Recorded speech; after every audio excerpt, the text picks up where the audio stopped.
మరి ఇందులో కొద్ది మందే అందులోకి వస్తారు. Maybe single digit, triple digit నుంచి మీరు సింగిల్ డిజిట్కి ఫిల్టర్ కాబోతున్నారు. లక్షలాది మంది నుంచి వందలాలకు వచ్చారు, వందలాల నుంచి ఒకరో ఇద్దరో, లేకపోతే సింగిల్ డిజిట్గా 2008కి మీరు కావచ్చు. ఇంతకుముందే అధికారులతో మాట్లాడుతుంటే, sir really they are very lucky, ఈ టైంలో చాలా ఓపెనింగ్స్ ఐఏఎస్ ఐపీఎస్లో రాబోతున్నాయి, వీళ్ళు నిజంగా కష్టపడితే ఇందులో చాలామంది ఐఏఎస్లు అవ్వడానికి అవకాశం ఉంది అని చెప్పి నాకు అధికారులు చెప్పడం జరిగింది.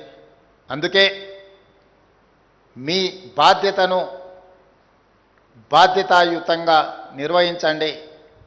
ఆఫీస్కి వెళ్ళే ముందు ఎస్ఆర్ శంకరన్ని గుర్తుపెట్టుకోండి. ఆఫీస్లో మీ దగ్గరికి పేదవాళ్ళు వచ్చినప్పుడు వాళ్ళకు సహాయం అందించేటప్పుడు మీ తల్లిదండ్రులను గుర్తు చేసుకోండి. మన ఎవరి నేపథ్యమో ఆగర్భ శ్రీమంతుల నేపథ్యం కాదు. మన ఎవరి నేపథ్యమో అభివృద్ధి చెందిన దేశాల నుంచి ఇక్కడికి వలస వచ్చిన వాళ్ళం కాదు. మన నేపథ్యము వ్యవసాయము, మన నేపథ్యము గ్రామీణ ప్రాంతము. ఆ నేపథ్యం నుంచి వచ్చిన వాళ్ళు అది గుర్తు చేసుకుంటే చాలు. తప్పు చెయ్యాలనుకున్నా తప్పు చెయ్యకుండా 10 మందికి సహాయం అందిస్తాం. చట్టం అనేది nothing but common sense. If you have abundant common sense, you can take, you can deliver.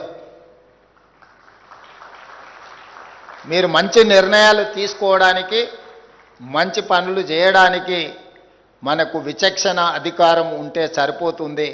దాన్ని ఎట్లా ఉపయోగించాలనేది మన మీదనే ఆధారపడి ఉంటుంది.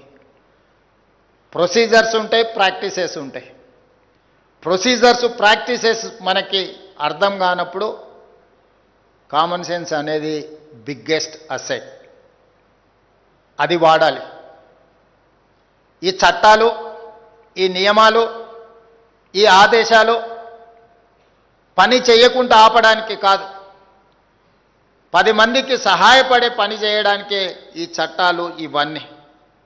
అందుకే 10 మందికి ఏ విధంగా మనం సహాయం అందించగలమో ఆ రకంగా మనము ముందుకు వెళ్ళాలి.